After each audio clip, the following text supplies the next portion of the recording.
Thursday night. I am your host, Speaker of the House, Cheats. I am Sure. joined by EJ the Collector, and this is Wrestling Chat with Friends. I I'm so excited. A lot to talk about. EJ, how you feeling? Let's lay it on me. It's a highly anticipated collector's choice this week. How you doing? What you got? I am here. I am present. I am accounted for. And unlike what's going on 2 hours north of us, I am accountable. You could be Speaker of the House at this point. I Like, will. if I am I'm not. not Speaker of the House, you could be Speaker of the House. I am not I'm not the speaker they need, but I'll be the speaker they deserve. What is that phrase? Something like that. I Let's like get it. right to it. I teased this on our Twitter page at WCWF Pod earlier tonight. I also put it up on our Facebook page, our group Wrestling Chat with Friends. Please go to both of those socials, subscribe, like, retweet, share, and tell a friend. Let's grow this family let's get lots of friends to join Wrestling Chat with Friends. I do a collector's choice every week. If you're new to our show, Cheats, are you familiar with the name Naomi Rosenblum? I am not. Otherwise soon to be known as Mrs. Maxwell Jacob Friedman. Artist. She is an artist, I know. She is an artist. If you follow her Instagram or her Twitter, for the last year, she has been doing some great original work. It's not all wrestling centered, although she does do a lot of wrestling painting on canvas.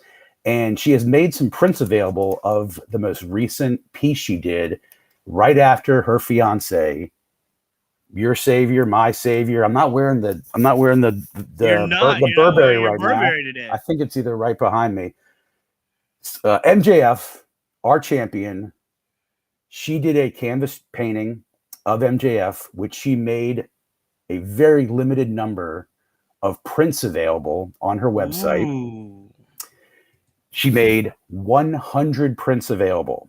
That's it. 100. That's 100. It. And I picked up a print.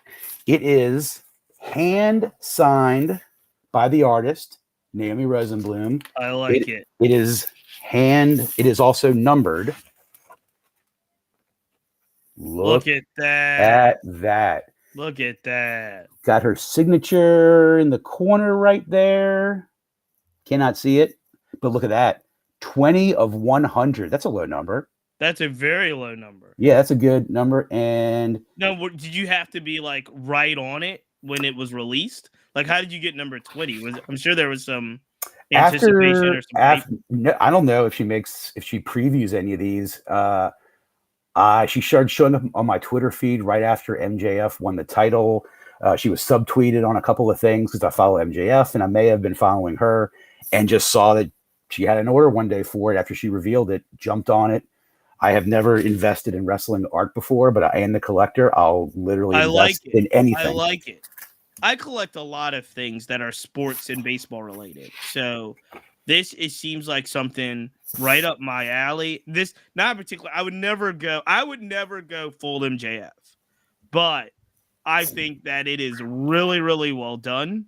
I love the fact that it's numbered and it's signed. Yeah, I think you should protect it as best you can, and who knows, maybe one day it could be an investment piece. Absolutely. She's done some very, really amazing paintings, sort of in the, not Andy Warhol, but it's sort of pop art done. They're very, very colorful, very deep, rich colors. She's done one of MJF and Punk in the dog collar match. I saw that. Very I think I did see bright, vivid reds for the blood. But she's also done some Marilyn Monroe's, and she's done some Dark Knight posters. So pop art, she's extremely talented. She's extremely beautiful. That's why MJF has her around. She's very talented. That's why she keeps him around, because he's the world champion of AEW. They're a great couple. They're very active on the socials. And now I have some Naomi Rosenblum art. I highly recommend you pick it up if you have the time. That's awesome. I was not familiar with her name, but I did look. They made a big deal in AEW about MJF getting engaged. MJF used it as a part of one of his monologues in something. And so it wasn't this particular past Dynamite. I think it was a Dynamite maybe a week ago Did you notice there was like a very attractive Asian woman that was beside MJF? So I was like, ooh, I wonder if that's his wife. Let me check it out. And then I did. So I did see some of her art. I was looking for because I didn't know what MJF's wife, fiance looked like. So Naomi did appear with him one time in AEW. She was the, I guess, ring valet that MJF kissed on the apron before entering the ring. okay. I forget which match it was, but Okay. one of his promos he came out, and she was the one that he ended up kissing. And I know that our co-host, our favorite heel and heels, Megan, may very well be tuning in right now. Shout out to Megan. Megan, look what else I got. An official RJ City on air button. Hey, EW. Yeah, let me show this off real quick. I know we're doing an extended collector's edition segment here, but it's worth it because I got some great gifts. There we go. It does work. That's phenomenal. The music doesn't come with it, but yeah. Well, you can make your own Hey EW music, which we can only hope in 2023 is as good as it was in 2022. Absolutely. Thank you for the extended segment, Cheats. Let's talk some wrestling. Well, let's talk some wrestling, and it's interesting that you brought that up in regards to just what's been happening. I want to start with New Japan and Wrestle Kingdom, but guess what? You know what I did, Elliot? Can I tell you what I did? Please. I did something special, and I did it just for you because you're playing Hurt today, and there's some things going on in the EJ the Collector household that I know you were down about a little earlier. So I wanted to cheer you up. And how did I cheer you up? That's right. Hey! Our favorite heel and heels for a quick. Look, this is a guest spot. She's only on for a quick guest spot, but we definitely wanted to cheer you up, buddy, because I know you're playing Hurt. For those that don't know, long story short, EJ the Collector's family friend passed away today. The four-legged friend of the household, and so we know the entire family's playing Hurt. But we wanted to cheer you up. Thank you. Our heel and heels, how's it going? Welcome. Hey, I figured if you were going, RJ City style on air, I had to show up. Hey, look at that. And I, of course, wanted to come through and show some love for Elliot the Collector. Thank you. Our four-legged family member passed today, and it's sad, and we're all mourning Sonny Ray Jaspin, who is now playing with Charlie, our old dog, and Dougie, my brother's dog. They're all in their family clan, the Jaspin family clan, up there hanging out now. So we're all sort of, there's some solace in that. Oh, Heels, it's good to see you. So good to see you, Heels. Well, while we have you, I know it's not long, but while we have you, Elliot bought on his second prop, the on-air RJ City Hey EW sign. So this is the question I'll ask for the group, and I'll start with you, Heels. In 2023, who do you want to see? Who is your ultimate guest for Hey EW RJ City? Who do you want to see sit right beside him? Just because I think he's the ultimate funny straight man, and I'll never get over the hot dogs or the Mountie always gets his man. I need to see Jon Moxley on AEW. What would that look like? I need that to happen. There's big RJ City Renee beef. Like, there's a built-in feud already. I like it. And like for as much shit as he had to do as Dean Ambrose, like Moxley's funny. Mm-hmm. He made it work. He was hilarious, and I think he would be a perfect straight man for Mr. RJ City. So that's my wish for 2023 is the Jon Moxley get. And it's got, if he hasn't done it yet, it's got to be. There's not so much talent he could do. Elliot, who would you like to see either as a new guest or somebody to bring back on Hey EW? Who would you like to see on? Well, Heels makes a great point because, if Stone Cold Steve Austin can't get a decent podcast out of Jon Moxley / Dean Ambrose, they're only the person that really could get into that, crawl up in that mind, have a seat and pick it apart would be our boy RJ City. That's a great answer. Who would my choice be? Well, there is something in AEW, and it's a talent, that's for sure.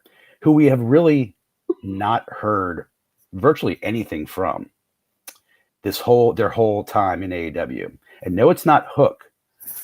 Who I'd like to see RJ City really break down and get to the bottom of. Let's have Jake Hager's purple hat as a guest. Sit it in that chair. Keep Jake Hager's mouth shut. We know he likes the hat, but we want to know, does the hat like Jake? That's almost as important question. And if anyone could get the answer out of that purple hat, it is RJ City. So I'm hoping in early Q1 of 23, we have that hat get the hard-hitting questions from our best friend, RJ. RJ, we love you. Your Christmas episode was fantastic. New Year's was amazing too. But RJ City digs deep. I think we would find out all about the Purple Hats run on the Indies, the things it did prior to showing up here, maybe the factory it was made in. I think that's a good pick. The failed relationship with Daniel Garcia, what led to that?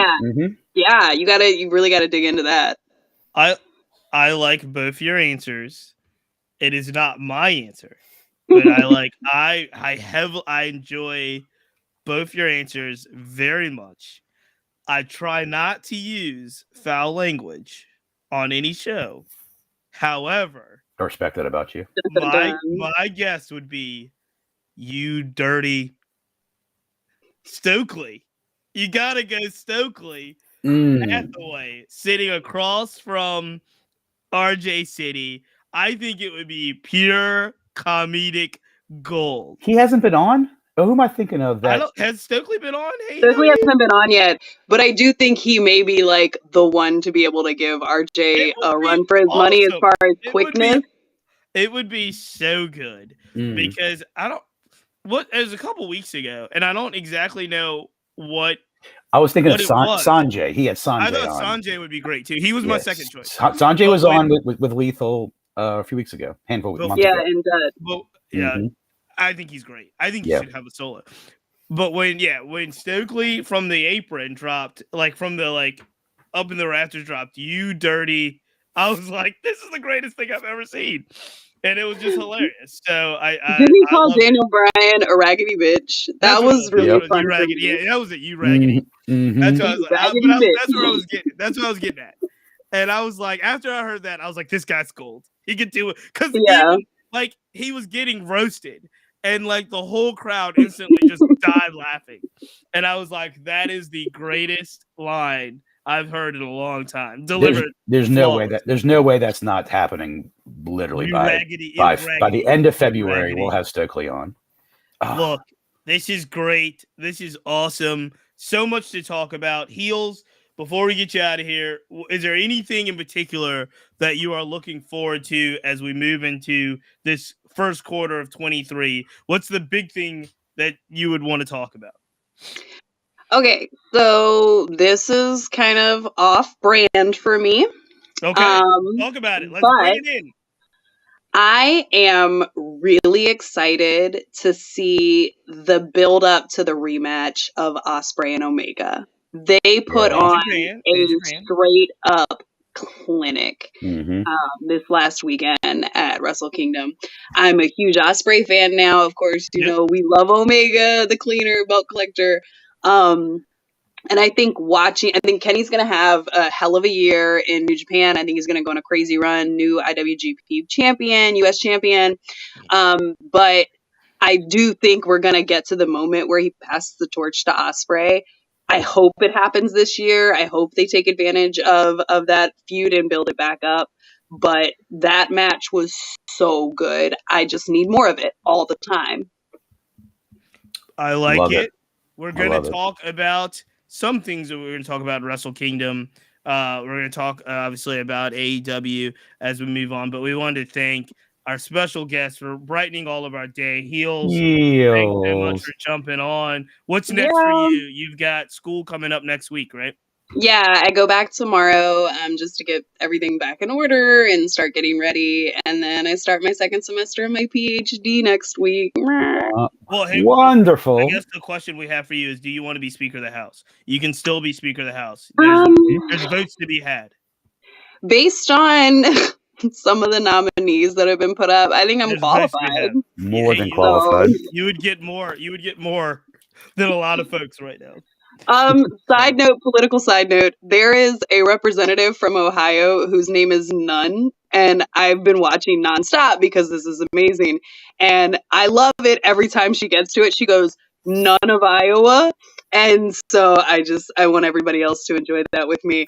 Tune in to Pretty good. C-SPAN. It's a great government service, and they are providing some really high quality entertainment right now. So, you know. No All right, doubt. we'll do it after you watch Wrestling Chat with Friends. Yes, afterwards, of course. I think they're adjourned anyway. Thank you, Heels. Thank you, Love you Heels. We'll guys. see you soon. Day officially brightened and made better. Thank you. Yay. Love you guys so much. Have a good night. Have a Alright. good chat, and bring me back in a couple of weeks when I've got a brain again. You got it. See ya. We will. Thank There you, you go, Cheeks. Elliot. We wanted to. I placed the call, asked for a favor, just because we knew we wanted to lift your spirits a little bit today. Spirits lifted. Well, let's get into it. Yeah. There was a lot to talk about with Wrestle Kingdom. I did not see it live because it really did start at 3 a.m. in the morning. Mhm. But Victor Perry watched it live. hey, Shout out to look, Victor. there's a lot of things that in wrestling that often kind of just like I think I know them, and then something happens, and I really, really kind of I fully understand the picture. Yeah. And what I mean by that is Wrestle Kingdom was a tremendous card. Megan just mentioned the Omega Ospreay match, which was not the main event. It was like the co-main event, but it was a heavily built-up match. We knew it was going to be a banger. Everybody's talking about it. The main event was Okada versus Jay White. Biggest, for the title. Everybody's like, no, that match is going to be a banger. We knew FTR was there. But the thing that everybody's talking about, and it just goes to show you how big of a star this person is Mercedes Moné shows up after the women's match, challenges Kairi. It's not what they called her in WWE. It's not Kairi. It was Kairi Sane, I think, in WWE, but now it's Kairi Sin. It's a little bit different. Mm-hmm. But it's who we know in the United States is Kairi Sane, was back over in Japan, won the title.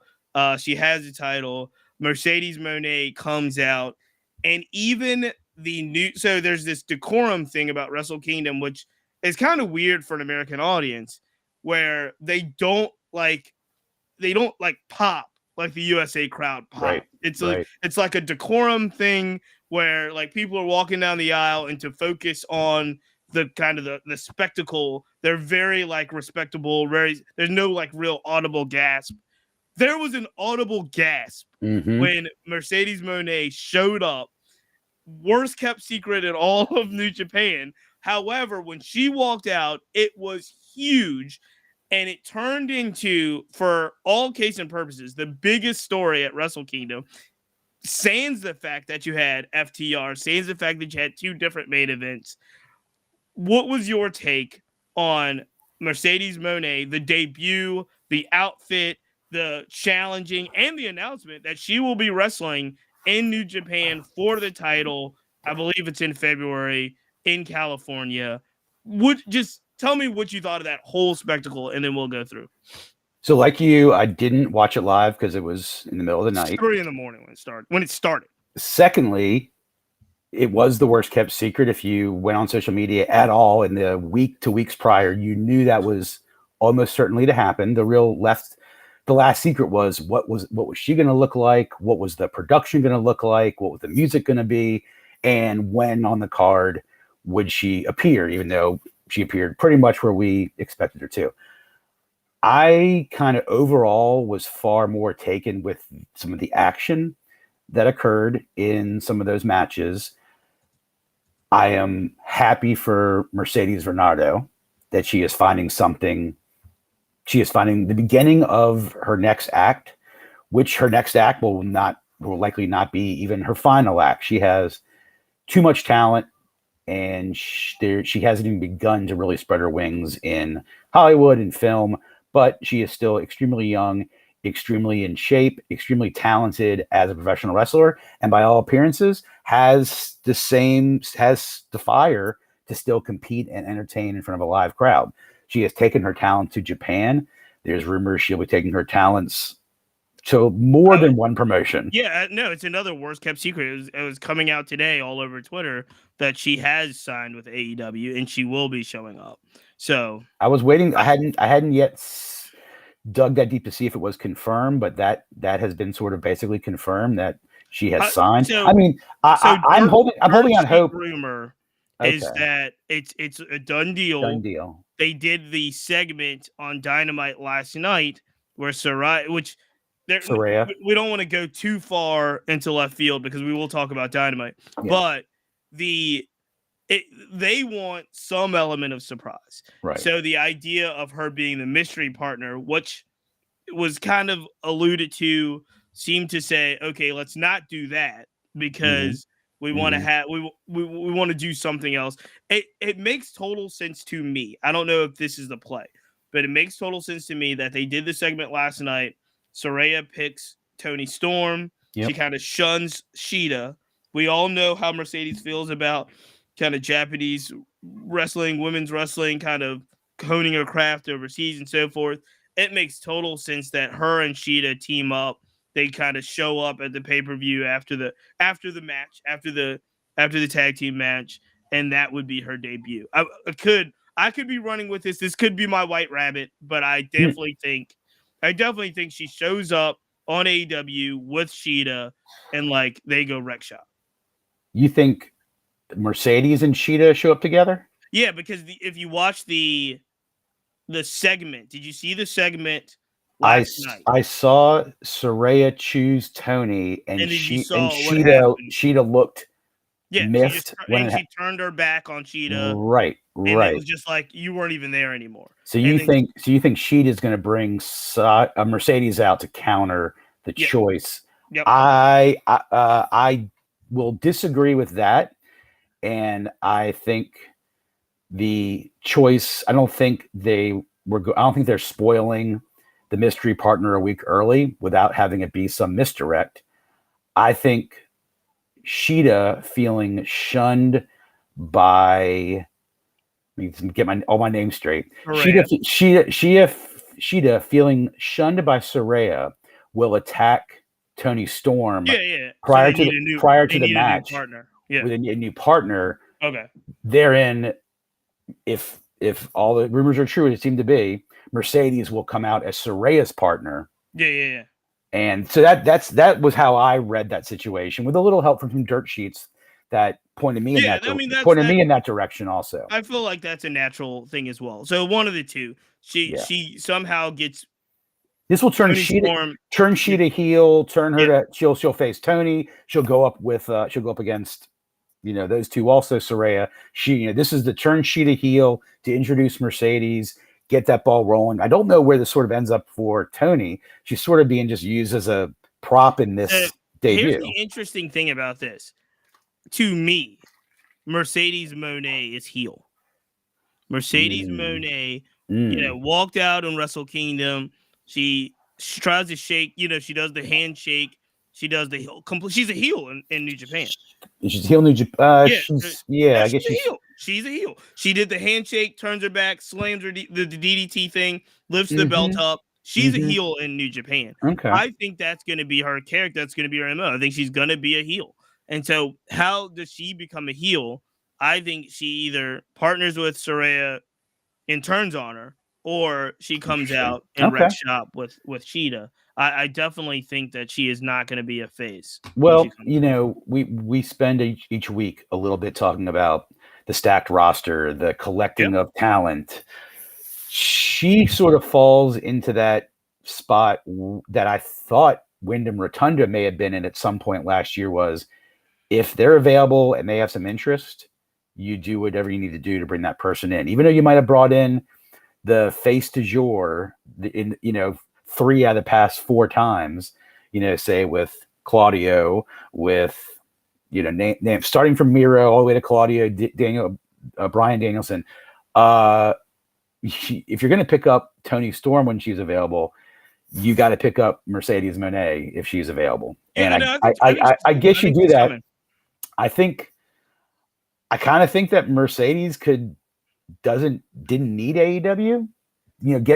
Go into Japan if you want to get your wrestling itch. If you don't feel like you've got more to accomplish after leaving the WWE for the right reasons, spend your time in Japan and maybe visit a couple of crazy promotions there before you book your next series. I kind of thought it was going there. I thought she was maybe winding down once became obvious that she wasn't going to rejoin WWE after Triple H took over. There were some feelings that was imminent. That never came to be. So I thought it was more of she's going to be a feature in Japan once, twice, maybe 3 times, kind of like Goldberg did when he left WWE. He did a couple of, and even Brock Lesnar went to Japan, had a couple of high profile matches. Then they were gone from wrestling for a decade. I thought that's where this was going to end up. I did not expect her back to join AEW, but here we are. Yeah, but here's the thing. I think what you're saying and describing still could be the case. I'm not saying she's under a long-term AEW contract. I'm saying that she will sign AEW to show up. She probably has, a short-term deal or a deal that'll let a ton of outs to let her do all the movies and all the stuff that she wants to do. Mm-hmm. But I think you're right. I think if she's available and she's willing to work and she wants to work, Tony Khan and those guys do whatever. You want to only work pay-per-views. You only want to show up. Like, you're not going to be riding the AEW bus. You could probably do more stuff in New Japan if you wanted to. So, I think the thing that struck me was how big of a deal she is. I mean, I knew she was a big deal, but and you're a purist. I like wrestling as well. People don't know what else happened at Wrestle Kingdom. They don't know if Ospreay and Omega was a great match. Wrestling purists do. But if you're following Twitter, if you're following the social media, it is all, hey, look how great she looked. And she looked phenomenal. Look how, like, the hair. Look how, like, she was the deal. Let me ask this. Because it was also the worst kept secret, though. I think New Japan TV made it a point not to show them on camera during their broadcast. But Trinity, Fatu, and Bayley both joined Sasha Banks in Japan. Yeah. From what we know now, Trinity is under suspension. She is not released. Mercedes is released. Mm-hmm. Trinity is still there under suspension. And obviously, Bayley's one of the biggest stars in WWE under contract. The fact that she was able to get permission, I guess, to show up to support her friend, what does that tell us about where everything is right now? Because that just seems really odd to me. It seems really odd to you because we were living under a Vince McMahon world for the entire history of WWE. Triple H's moves with, the Carl Anderson move, the ability, having Shinsuke Nakamura appear in Japan on in Noah. We'll talk about that. In Noah. Noah, yep. This is Triple H running a modern wrestling company in a modern way with other modern wrestling companies. You don't have forbidden doors every pay-per-view, but when Bayley maybe comes to your office and says, "Hey boss, I want to go see my best friend in Japan. This is big. This is big for her, which means it's big for me." Vince wouldn't have cared. Nope. Yeah, I wouldn't. I actually wouldn't have cared. I thought it was a Triple H. I think Triple H is like I think he's got some, either whether it's him or somebody. There's some actuarial table that gets done real quick to say, okay, potential damage, marketing, what could go wrong? No, this isn't. This is good for our talent. I'm glad. I'm honestly a little bit surprised, not about Trinity, but I am surprised about Bayley. Not anymore, in my opinion. And guess what? I'm going to go the other way with this. If I'm Triple H, I don't do it. I don't unless I'm working a deal with New Japan's brass that makes this like a olive branch to like have us working together in the future. I'm not sending any of my talent even to be in the audience. There could be some deal that just that was. I mean, there could be something.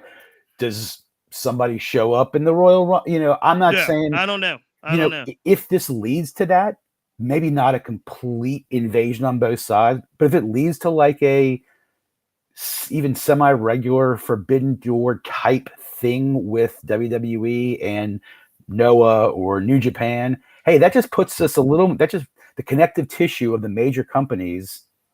It's kind of like, Capital One talks with American Express, who talks with Bank of America, who talks with Chase to just have industry meetings. If pro wrestling's going to survive, that's got to be a healthy part of the not future. If you're WWE though. Like WWE is the freaking Death Star. They don't necessarily need any of the other companies. Maybe so, but they're not being run by Darth Vader anymore. Right, that's the key. They're not being run by. They may be run by the Mouse House coming up or somebody else. We'll talk about that. We'll talk about that later. Yeah, we'll talk about that.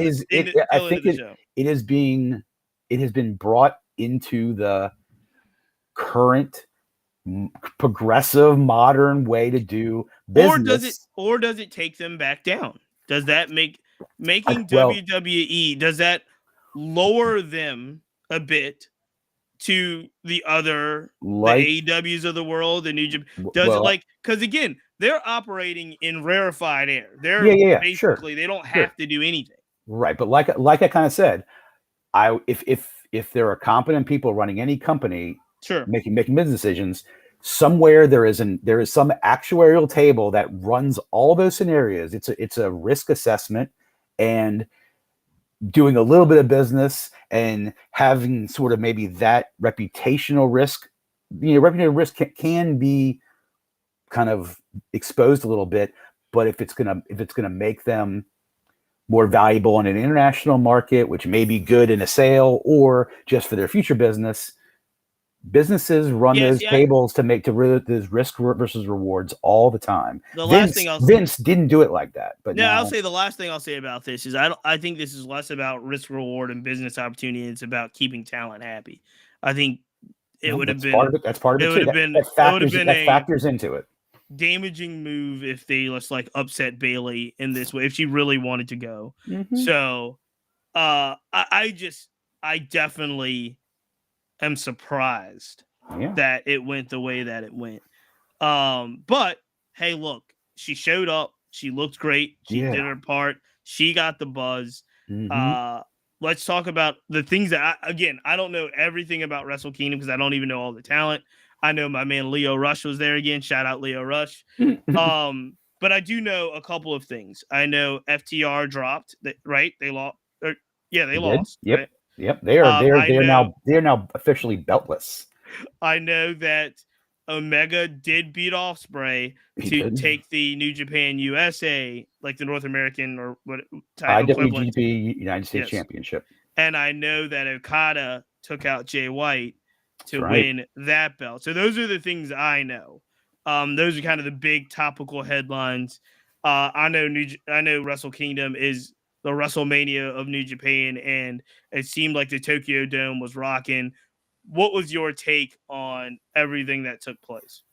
In the last couple of weeks, I've done some Wikipedia searches, some YouTube searches on the history of Wrestle Kingdom. Yeah, we're going to take one quick moment of personal privilege to bring in our boy, another guest, Bryce. All right. B-Rice is here. B-Rice.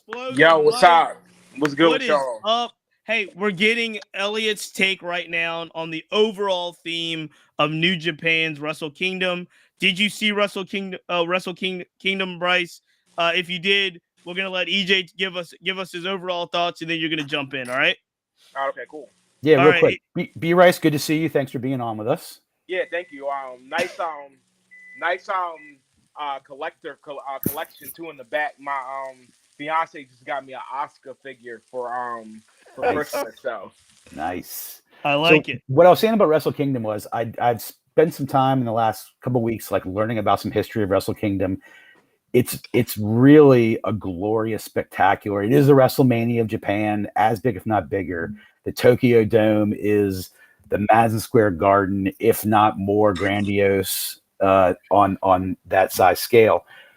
These have always historically been amazing pay-per-views. It's where all these stars, show off, what they do. A lot of title changes. A lot of these the biggest matches in Japan occur usually at Wrestle Kingdom, and they have tons of these Super J tournaments and all sorts of things in Japan. It's fascinating, but yeah, that Wrestle Kingdom is the key. So, in addition to, as you mentioned, FTR now is beltless. Who knows where they're going?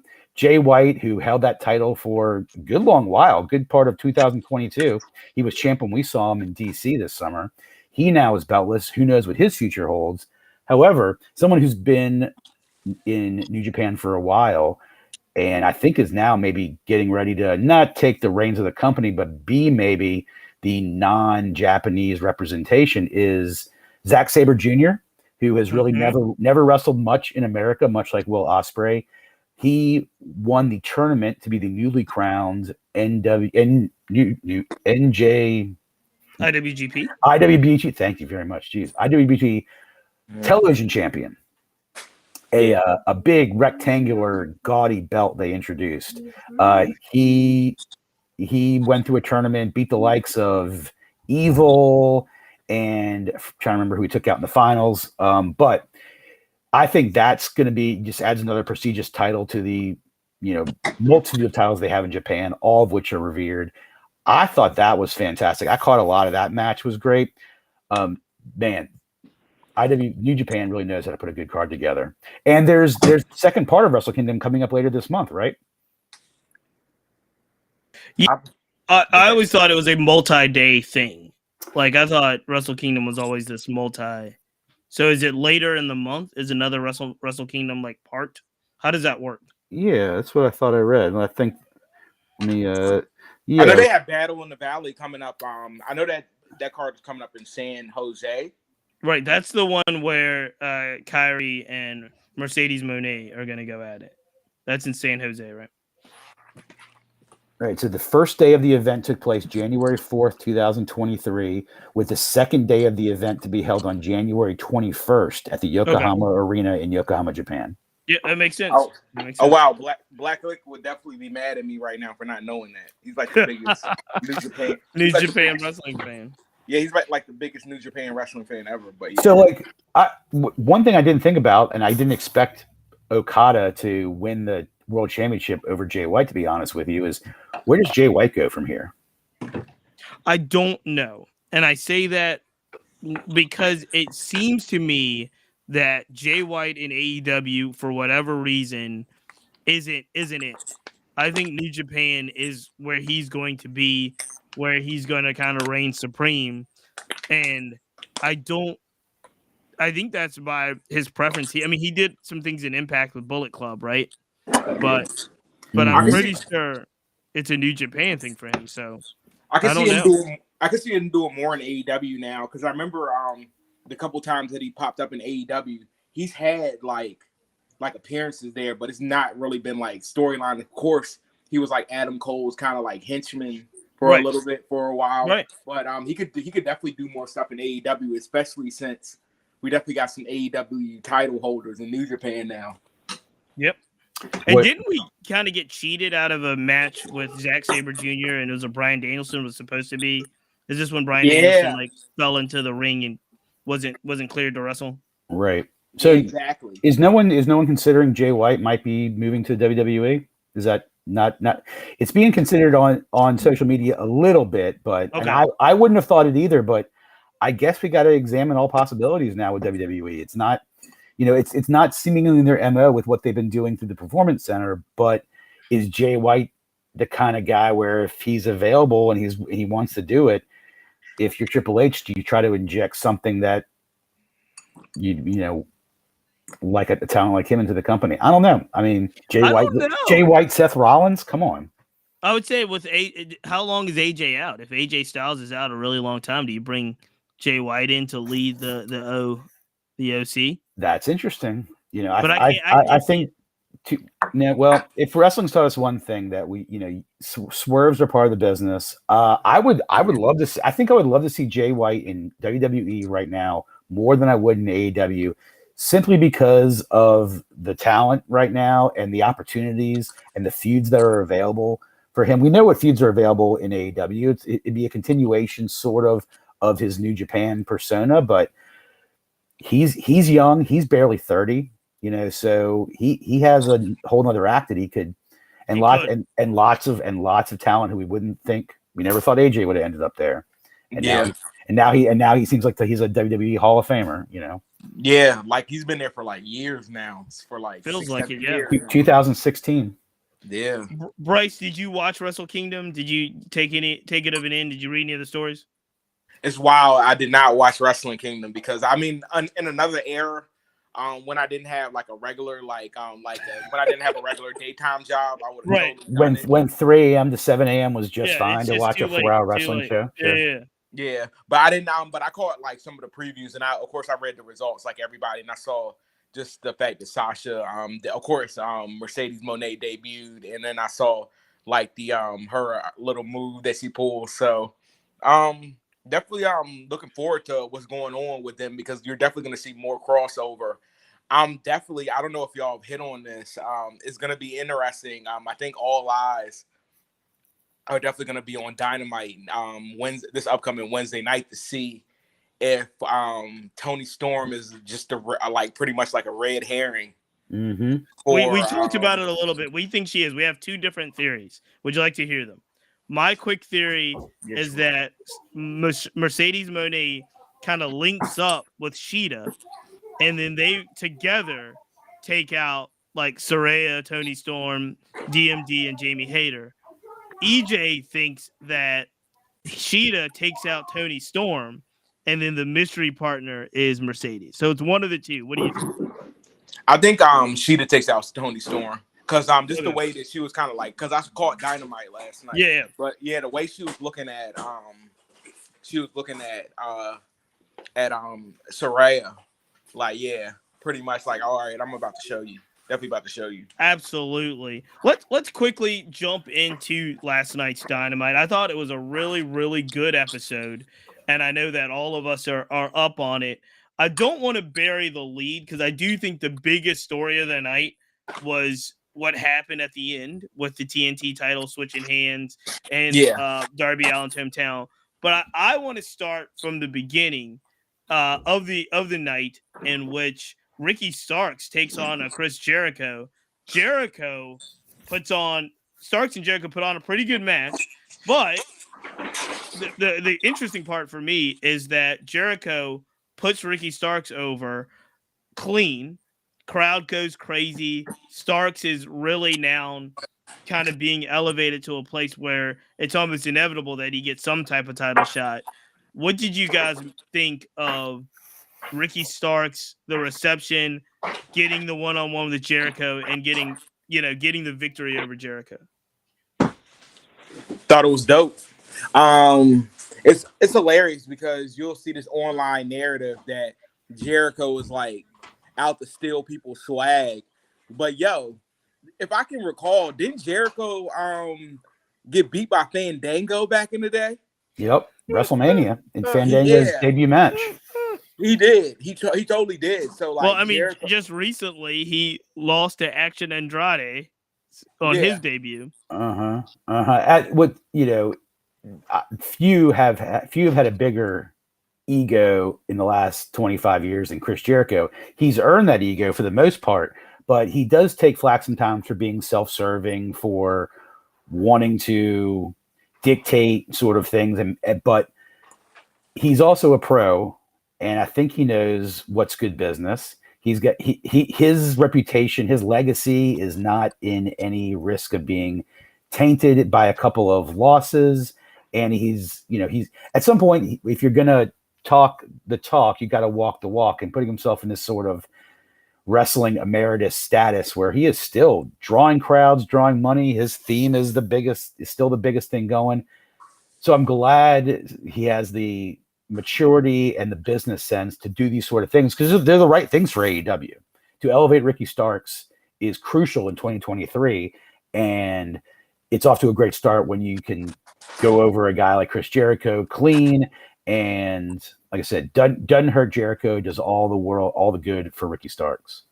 And he got and he got like the pretty much the heat. Like I hate using like wrestling terms like loosely like that, but he pretty much got the heat back by pretty much like power bombing Ricky Starks through the table at the end. So yeah, It's pretty textbook heel behavior. You know, heel gets all the heat putting over the face, like that's how it's supposed to be done. And he's a student of the game. I thought it was great. Definitely. I thought it was great. I thought Starks looked great as well. I think it did exactly what it needed to do, and I was really happy with the segment. Like, well, I was a little worried when it first started because I was like, how's this gonna end? Who's gonna come out of this? Then I also thought it was like, okay, JAS is just gonna kind of mob the ending and just beat up Ricky. But Ricky getting the win, people popping, then getting mobbed and beat up. I liked it. I kind of liked it. I thought it was the best hopeful outcome we could have, right? Yeah. Yep. Let's move on. I think we have talked about the kind of Mercedes, Tony Storm, Soraya stuff enough, but let's go to the tag situation, which I thought is always entertaining. I don't necessarily know if I actually enjoyed the match. I don't know if I'm really loving the storyline. It feels like the Acclaimed, who is so over.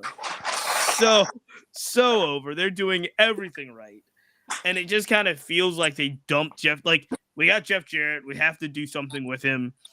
Go with Jay Lethal and Sanjay and, like, let's do this. If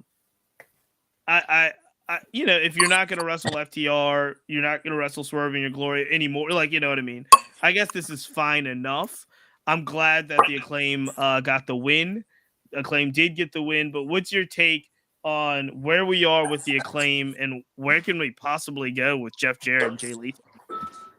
I don't have a particular preference what you do with Jeff Jarrett. I want Jay Lethal to be a feature performer in a future ROH project. So I like that he's being still semi-featured on AEW. I didn't need to have Jeff Jarrett back in an on-screen role with any company. So I don't know. I'll always be confused by a decision like that. I don't think he draws enough eyes to add, but I'll concede he's a wrestling mind. So I'm fine with him being a contributor to the company, to creative if he needs to. I like Tony can get his input too. But I'm fine with. I need one late 50s white guy out there, and Billy Gunn does just fine. I don't need Jeff Jarrett.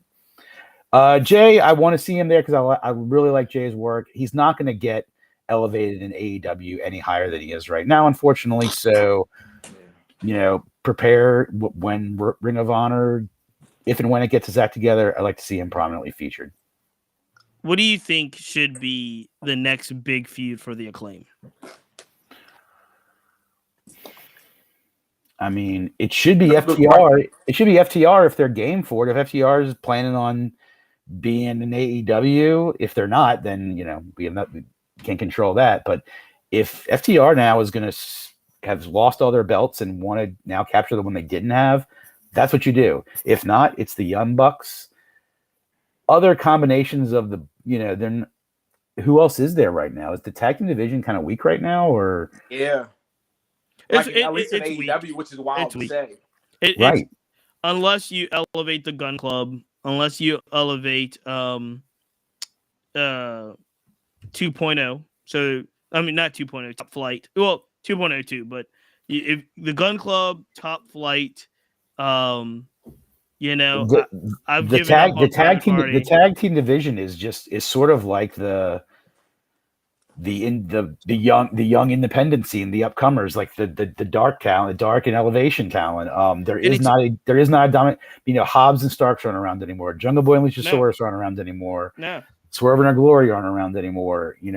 I think Swerve or whoever. I think Swerve and maybe Parker or maybe they'll bring somebody else. White guys. I think they'll be a tag team eventually. Yeah, the two white guys could be a tag team. But you know what? And I didn't think about this till we just started talking about it.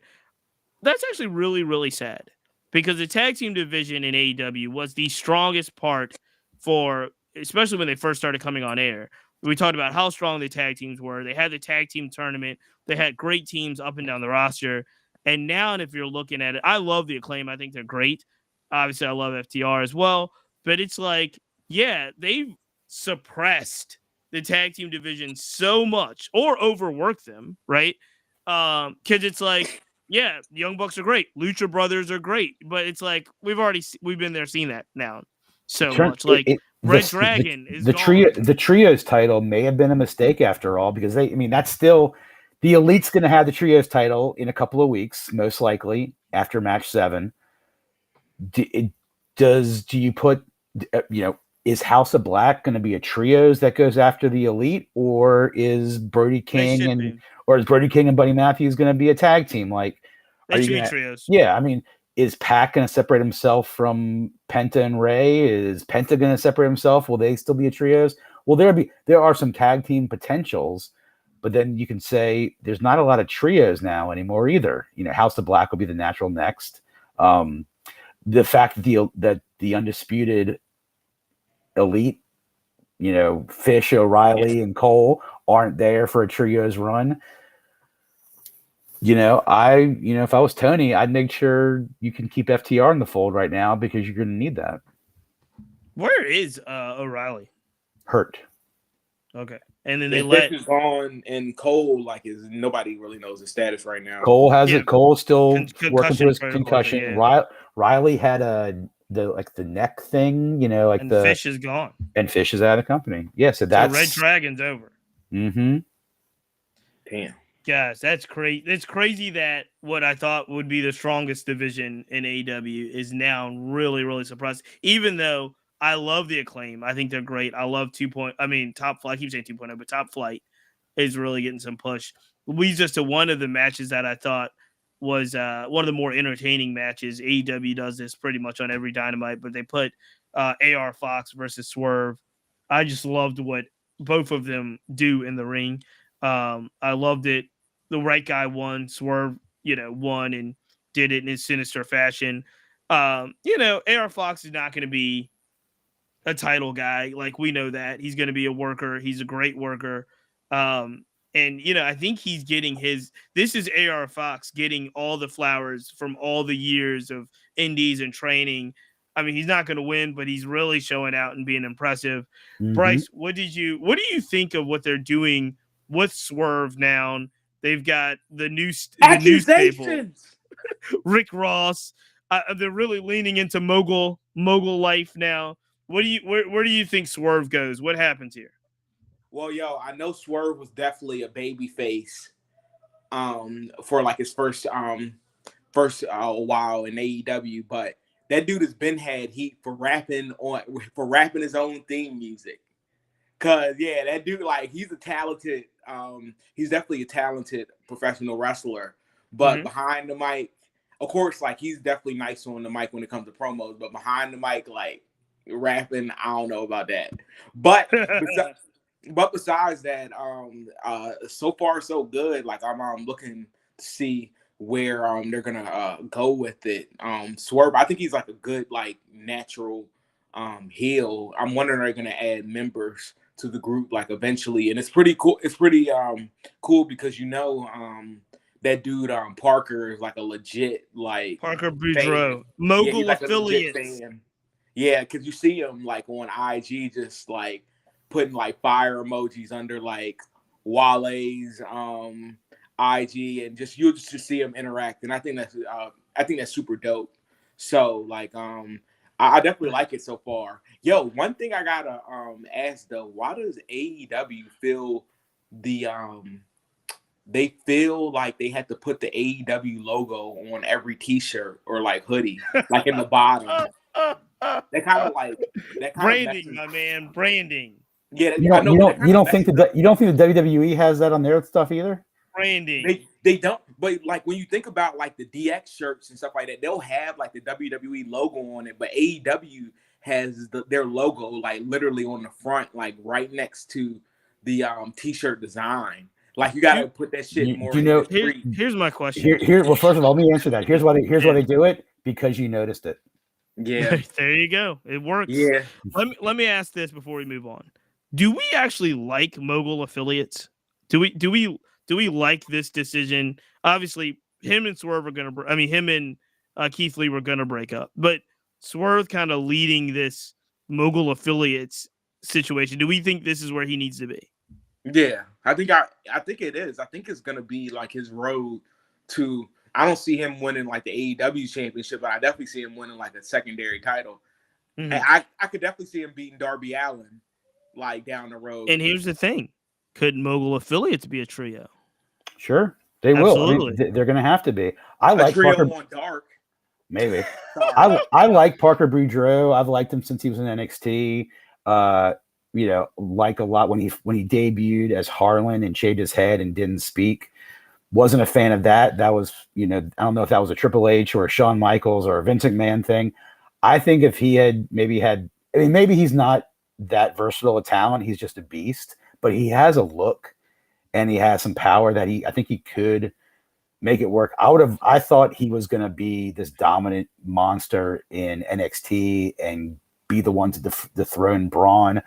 It was obviously a fever dream because maybe he's just not ready yet in 2 Green, but I like his potential and I think he ought to be used more because he is a presence kind of in that Brock Lesnar mold because he gets compared to him because he sort of looks a little bit like him, but he's now sort of distinguishing himself with the tattoos and the affiliation with Rick Ross and stuff.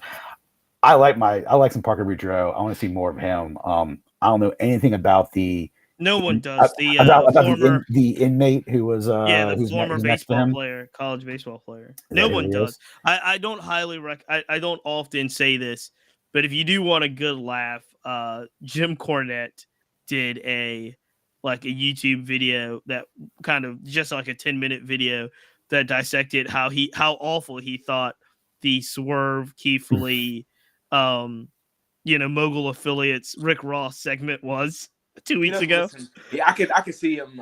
It was on that he hated it, but it was hilarious because it was like even from the time when they were like they didn't even know who was coming out first. Like everything. Tony Schiavone's in the ring, Rick Ross is in the ring, like repeating certain things. It was just great, but it was hilarious. I laughed my. I think if we got an artist that like Jim Cornette or a rapper that Jim Cornette knew, he might be more accepted. No, somebody bring Hammer out. He hated the whole thing, and he was really funny, which was really I did laugh about this, but the fact that like the center block like shattered all over Keith Lee's chest, they were like, "This is the worst thing that's ever seen." They were pretty hard on Keith Lee too about like no selling and taking bump. It was really funny. It was just a funny thing. I could see. Yeah, Cornette got he got the shout out last night. That's hilarious. From MJF, yep. Let's move on quickly because we don't need to spend a lot of time on this particular feud because I don't think it is going anywhere. This is the Jade Cargill versus her former baddie feud. They're not Kiera Hogan, who, believe it or not, is extremely talented and is a former champion. And like I want to say either Ring of Honor or Impact. It's basically a jobber in the like she's a jobber with like moves. Red Velvet also is not going to be the one that lifted the title off of Jade. But the crazy but they're doing it. Go ahead. The crazy thing is that like when the baddies first got together, Red Velvet was pretty much like Jade is definitely went leaps and bounds, but Red Velvet was definitely the worker out of absolutely. Oh yeah. Red Velvet was the first Jade match, right? It was supposed to be Brandy Rose and she got pregnant. And Red Velvet. In a perfect world, like one would hope they would do the Batista Triple H and she would take it off of Jade, but I don't think that's not going to happen. That's not going to happen. Yeah, that's not about to happen. No, there's a world in which a Mercedes Moné takes it off of Jade. I don't know. That's kind of you're right. Yeah, that would take a little maneuvering, in that, but I think she would be the sort of dream opponent, unless she's gonna make a world title run, but who knows? Short of those options mentioned, it seems as though it's perhaps there. If Thunder Rosa is coming back, who knows at this point? She's not coming back. Then appears so. Then they're either gonna for some reason they're either gonna push Willow Nightingale probably too soon. Like it though, but I'd be there for it. Or they're gonna wait till Chris Statlander comes back. Yeah, I like Because- them. I'm I like actually them down. both. I never even thought about that. I'm down with Willow beating Jade though. Willow doesn't have to change, doesn't have to get a mean streak in order to do it. She has that sort of Bailey face vibe. Absolutely. So she is a Bailey face. Yeah, absolutely. Yeah, she could totally. It would work. And Um, I would also argue that Willow Nightingale's 28 years old. I mean, she's green to us, but it's not too soon if they give her a push. She's earned it. she's ready. Sure. Yeah. That or Chris Statlander, depending on her timetable. Yeah. I like Statlander too. Shout out to the Cobra Cabana customer, Chris Statlander. She was at Cobra Cabana. I want to say last year. Her and Britt Baker, and that's one awesome. other person. Yeah, That's awesome. yeah. Let's talk about how the night ended, because in his hometown, Darby Allin extremely. We did talk about Mogul Affiliates and Swerve. So for those that don't know, Seattle, where they were in AEW Dynamite last night, is basically the home base for a promotion called Defy Wrestling. Yep. Defy Wrestling is really big in the Pacific Northwest. It was, Swerve is really big there. Darby Allin, really, really, really big there in the Indies. I don't know if you guys noticed, but Nick Wayne was in the ring afterwards. He's big there. Daniel Bryan's really big there. Defy is kind of just like right under the television promotions. It's probably one of the biggest indies that's based out of Pacific Northwest. So two kind of prodigal sons return home. Daniel Bryan returns home. They do the segment with MJF. We'll talk about that next. But the main event was the TV title, Samoa Joe, who I've actually really, really, I have got a love-hate relationship with Samoa Joe, because I think Samoa Joe to me is a worker, but he's like a better talker than worker, but he's also a really supreme worker. But I've just never been he's the greatest thing since sliced bread type thing. This Samoa Joe run with the 2 belts, taking out Wardlow, I've loved it, and I thought he's handled it extremely well. You know me from previous shows, I don't believe in Darby Allin. I don't like Darby Allin that much. I was actually pretty excited the way that match ended. Darby Allin takes out Samoa Joe in a kind of hard hitting. Darby takes a bunch of bumps in the way that Darby always does. It's pretty much like watching the Lidl cashier wrestle. Yeah, I was pleasantly surprised last night with the outcome of Darby getting the belt, the crowd going crazy, him being home, Nick Wayne and Darby and Sting are in there. Like, I liked it all, but I want to get you guys' take, because again, that was weird. I'm not a big Samoa Joe guy. I'm definitely not a big Darby Allin guy. What did you guys think of how everything went down last night? Kind of similar thoughts. Like, I've always been a fan of Samoa Joe. I wouldn't say I've been a huge fan of Samoa Joe, but like you, really like the way he handled, having those 2 belts. Didn't think I never think holding 2 belts at the same time is a great idea. I thought it shortchanged Wardlow some, but I'm kind of over that.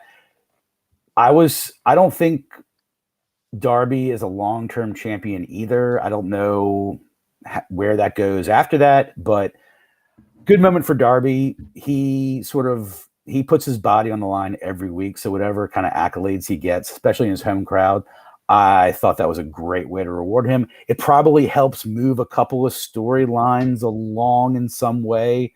I still think Joe is inevitably more suited for Ring of Honor. So we'll see how that goes, and whether Darby starts defending it kind of open challenge like he used to, or if Wardlow is going to have to get his receipt on Joe first before either making a run back at that, or does he go for the world title at some point? I don't know, but great. Love how it ended. I have family in Seattle. They weren't at the event, but they sent me all the links from the Seattle Pilot and the papers about the show being there over the weekend, and articles about Darby that were in some of the local papers. So thank you to my family in Seattle out there for that. The crowd was fantastic. It was AEW's first time out in Seattle. They'll definitely be coming back, because very hot crowd last night. Kudos to them. Bryce, what'd you think about Darby Allin taking out Samoa Joe last night? I'm definitely, like you're saying, I'm definitely not like this whole like move set is like to me like the coffin drop. Not I think the coffin drop has I think it's always one of the been, worst finishing moves yeah, in the it's history of wrestling. super counterproductive. Right. Like super counterproductive. It doesn't as a hurt move. either. Darby Yeah. Allin's like 5 pounds. It doesn't hurt. How many of you doesn't. taken, Cheats? Doesn't hurt. It probably feels like a bag of mulch. It feels like a bag of mulch falling on you. I could take 10. Yeah. But it seems like Joe, like Elliot was saying, Joe is headed towards like the Ring of Honor route. So I kind of was like, it is what it is. You know, and I like to think that as well with all of you. I like to think that they have a plan for Ring of Honor. I'm not convinced now. I'm just not. I'm not either. And so it's cool that we're like, oh, let's slate these people for Ring of Honor. They're not doing anything with Ring of Honor. I don't know if they'll do anything with Ring of Honor in all of 2023, to be honest with you. Outside of maybe a couple of 2 or 3 a year Ring of Honor pay-per-views. I mean, so we're definitely about to get the TV show. They're definitely about to start the TV show. I don't know. I really don't know what's going to happen. You can put an internet show together at any moment. So, but I just don't know. And again, we don't have to. I don't want to go down this road tonight, but it's just how much is the leadership over there stretched and what's a priority. I don't think Ring of Honor is a priority right now. I hope I'm wrong. I hope they've got some cool things slated for Dalton Castle and, you know, even the Briscoes, and even like, I just don't see it right. I have no faith. I have very little faith in Ring of Honor becoming a real thing anytime soon. With that said, let's go to the last. We got 2 quick things to hit on, and I know we're over an hour. So I wanted to quickly hit on, what did we think of Bryan Danielson? Obviously, Heroes Welcome last night. Really electric crowd for him. He gets the win over Tony Nese, and shout out our boy Josh Woods. I actually enjoy the what's their title? Varsity Alphas Squad, or something? Squad, Varsity. It's Varsity something. Mm-hmm. Not Varsity Blondes. You know that. No, I enjoy them. I enjoy them a lot, and you know, Woods is the goods. Yeah, Woods is the goods, and I thought I mean, he doesn't win, but Tony Nese is a good worker. I think he looks good and he does a good job in the ring. Mm-hmm. But Bryan Danielson, rightfully so, one of the best wrestlers in the world, takes him out and then says he's feeling froggy. Get out here, MJF, and that was the MJF appearance. Again, it is what it is at this point, with all of, you know, kind of the probably prolonged, too long MJF monologues and backs and forths. But what do you guys think of them setting this up? MJF, Bryan Danielson. What did they agree on? Like an Iron Man match or something like that? I did like the fact that how Danielson pretty much like towards the end just called him out for being like even though like I guess people are definitely a fan. I'm definitely a fan of MJF on the mic, but he pretty much called him out to be like a mid worker. That's why he doesn't defend the belt often. Yeah. Even though everybody knows he can wrestle, and I think this Iron Man match is pretty much gonna like. I don't see Danielson like winning the title, but I think this is gonna be pretty much to prove that MJF can wrestle. It's gonna be like his wrestling match. If Bryan Danielson is doing something in the vein of like what Chris Jericho is doing with Ricky Starks, it's a great idea. Since the All Out Brawl Out, the folks who have been said are the leaders of the locker room now, the ones who stepped up are Bryan Danielson, Chris Jericho, Jon Moxley. Moxley, you know, put the title on MJF. Jericho is putting over every young talent they want to build for better things. If Bryan Danielson's going to put over MJF, which he's going to do, it would be a terrible move to take the belt off MJF right now. Awful. You know, not going to. Bryan Danielson will be AEW champion likely before he calls it a career. I think he's deserving of it, but right now the best thing he can do with his name recognition, just like Jericho, is to get this champ 60 minutes of torture for MJF to come out on top to solidify himself as deserving of this long run I think he'll have throughout the year. Good for him. It's going to be awesome. Let's see how it plays out. I agree with you. if this is kind of the the passing of the torch, if you will. You're right. Jericho's doing his job. Moxley probably can do anything you need him to do. Danielson, if this is kind of the new leadership and they're turning it over, then that really is cool. The one thing you said is interesting, though, is that you said that Danielson will probably be AEW champion before his run is over. If that's the case, when do you do that? Like, when? There's not like a right timing for these things, but if he's going to do it before it's all said and done, you might do it sooner than later and still have some runway for MJF. I don't think he wins. I don't think now is the time. But to me, Danielson's like a Rollins in the other company. Like, he doesn't need the belt to carry this thing. But if he's gonna get it, I'm trying to think. It was like, when does that happen? And when does the crowd are hot enough to accept that to happen? I just don't know. Yeah, that's true. It's January 5th. We don't know as of January 5th, 2023. We don't truly know the contract status of MJF. Sure. If he's actually or Danielson. I guess Danielson Right. either. Yeah. AEW could really look a lot different a year from now if MJF is about to make his Royal Rumble 2024 debut. So, who knows? The question I wonder, and I think the answer is an emphatic no, but can the kids or the young people or the next wave, so if it's Ricky Starks in one era, if it's Top Flight, if it's the Acclaim, if it's like, can the next man up, not named Moxley, not named Danielson, not named Jericho, can they carry the company against what they're doing over there? In this new kind of world order of Triple H? I'm going to say no. No, I agree with no, but can they sustain 810 to 1 million viewers a week with Wardlow as your champion, with Hook as your champion? That's the question. I don't know. B. Rice, what do you think? Can the young guys carry AEW, or do they need the Danielson, Moxley, Jericho, Claudio, established talent?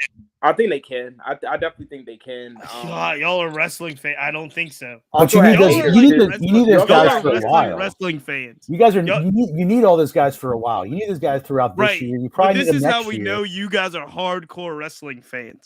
You guys are the wrestling fans that want Eddie Kingston to have a belt because I'm telling you, I don't know. Even to people as over as the Acclaimed, I don't know if they can be the guys in the company. So, all right, gentlemen, we are going to get out of here.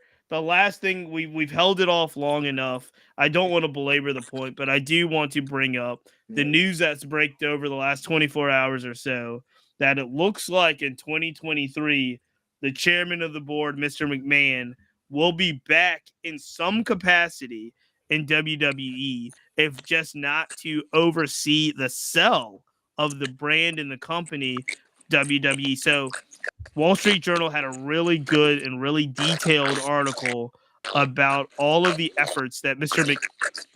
Who is that? Is that me? I think that's Bryce. Yes, it is Bryce. All of the efforts for Mr. McMahon to come back to the company, and as detailed as writing a letter to the board back in December stating that he wanted to come back to the company. At that time, they told him, I think, no, or we were open to it. But we're open to exploring it. He then said, basically, I will not sign off on any sale of WWE in any way if I am not involved from the beginning process to the sale of the company.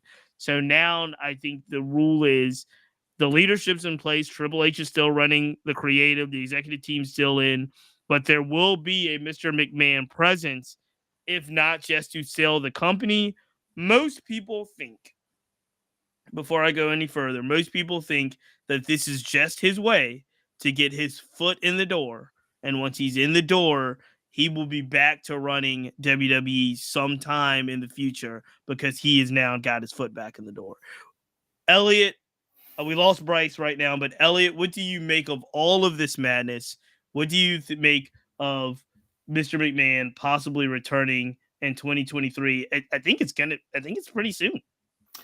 So the obvious to me is we have seen this scenario play out over the last few years, and we're still seeing it play out in another crazy genre, which is basically American politics. Vince McMahon is Donald Trump. Donald Trump is Vince McMahon. They both share the same type of brain. I think that when the news broke today and all the news sites that aggregate information, all the same headline, I think it was mostly for clicks, like most things are, obviously, or for clicks. I was relieved after seeing this and just rolling that would be disaster if this happens. I'm going to stick with my original comments I was making earlier in the show about the progressiveness of the company and the business acumen of a Paul Levesque, of a hopefully Stephanie McMahon, that they're running a 2023 company in 2023. If Vince has the power to put himself as a board member, which he did, he's brought two other board members, one including George Barrios, who was the former president of WWE under McMahon for a long time. I don't know what that means. He certainly didn't have to do it, because this is what he basically hired Nick Khan to kind of oversee the sale of this company, which hasn't happened yet, but is likely to happen whether McMahon was there or not. I wish we lived in an earth where there wasn't a Vince McMahon who acts like this Vince McMahon, just like I wish there wasn't a Donald Trump that acted like this Donald Trump, but here we are, we have it. He will not be whatever foot this in whatever door this is, he's getting his foot in. I think it is, and hope it's purely financial, and it is for some inevitable sale to your Netflix, your Disney, your Amazon. Take your pick of whatever huge company is going to buy and stream WWE going forward, hopefully under the tutelage of Paul Levesque and Stephanie McMahon.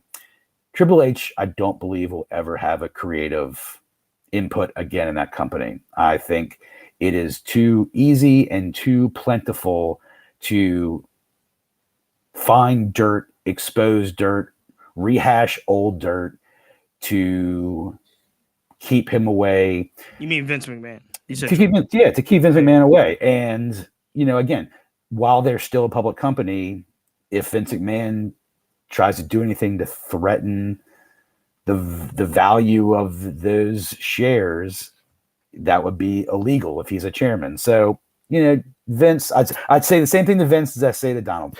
Do everything you want that you can do at your own peril. I'm interested to see where this goes. I think this might just be the first kind of drips and drops of what could be either Mr. McMahon coming back or Mr. McMahon really going away. It's one of the two. Right. I don't think he does the half, like I'm part just to oversee business relations and that stuff. I think it's once he gets in the door, he's going to want to be all the way in the door, or he's going to want to be like, hey, look, we're selling this thing. We're getting out of here. So it's one of the two. I think the next probably 6 months or so, we'll know what they're willing to tolerate, like the WWE board of directors are willing to tolerate. But it seems to me, based off of what we're reading today, which could change tomorrow, that they're a little bit more open to all of this than like the casual wrestling fan is. Wow. Like they're a little bit more like, all right, it's been a minute. Let's figure out what's the real temperature on this. And it'll be determined, I think, by what the sponsors and the networks do. If the sponsors and the networks say, hey, look, You guys want him back, he can come back. He's going to be back. If the network and sponsors say, hey, no, this guy's not coming back, this is stupid, then we'll see. I think WWE in that sense is going to be beholden to what the network and sponsors do. And they're not in the business of losing money. So I just don't know. This is one that we'll definitely have to wait and see. We will watch it. We will keep updated on things on our Tuesday Wrestling Chat with Friends show, which is a WWE centric show. We'll keep our eyes on that and, break news as it becomes sort of out there. But yeah, this is like a lot of things going on in the country right now. That is a tenuous situation that can go very badly, very fast, in my opinion. And I think WWE has a great thing going right now and shouldn't muck with it, because he's a great businessman, and his time has come and gone, and the product has benefited since he left. So I would not want to see it go back, but that's just me. I hear you, man. I don't disagree in that sense. And ladies and gentlemen, it is an hour and 20. We are going to move this thing along and get out of here. I'm going to steal your thunder this week, Elliot, because I'm going to tell everybody, if you can find it, the Wrestle Kingdom Kenny Omega Will Ospreay match, if you can find it, whether it's on social media, whether you know someone that has a link, that is by far going to be the match that everyone needs to see. They're calling it an instant classic, 5-star match. And I think everybody needs to see it, and I need to see it as well. So I'm really all the way through.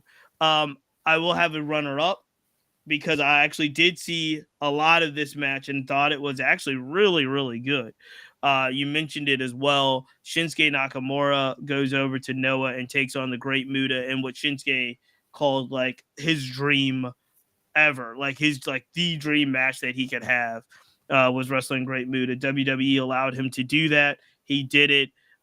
Amazing match. Shinsuke wins, and he wins in Shinsuke gets misted 3 times, and then he wins in an amazing fashion, basically taking the mist out of Muta's mouth and using it against Muta. It's awesome. So please, please, please check out those 2 matches. Omega, Ospreay, Nakamura, Great Muta. Love, love, love Great Muta. So make sure you check those out. Ladies and gentlemen, as always, it's the Family Podcast Network. You can follow us on Twitter. You can follow us on YouTube. You can subscribe to us on Spotify, Apple Podcasts, anywhere that podcasts are available. 2023 is going to be an extremely fun year. We've got a lot to do on our end, but we want you along for the journey. So we're very, very excited. Elliot, any last things for the people as we get out of here? Tell your friends, drop us notes on our Facebook group page, join the page, tell us what era of wrestling you love the most, tell us the best match you ever saw live, tell us what you want to happen in 2003, tell us where you want Mercedes Moné to go next. Join our page, drop comments, join our Twitter, tell friends. Let's put some more coal in this steam engine and get it rolling in 2023. Awesome. Well, that is it. We are going to count it out. Ladies and gentlemen, 1, 2, 3.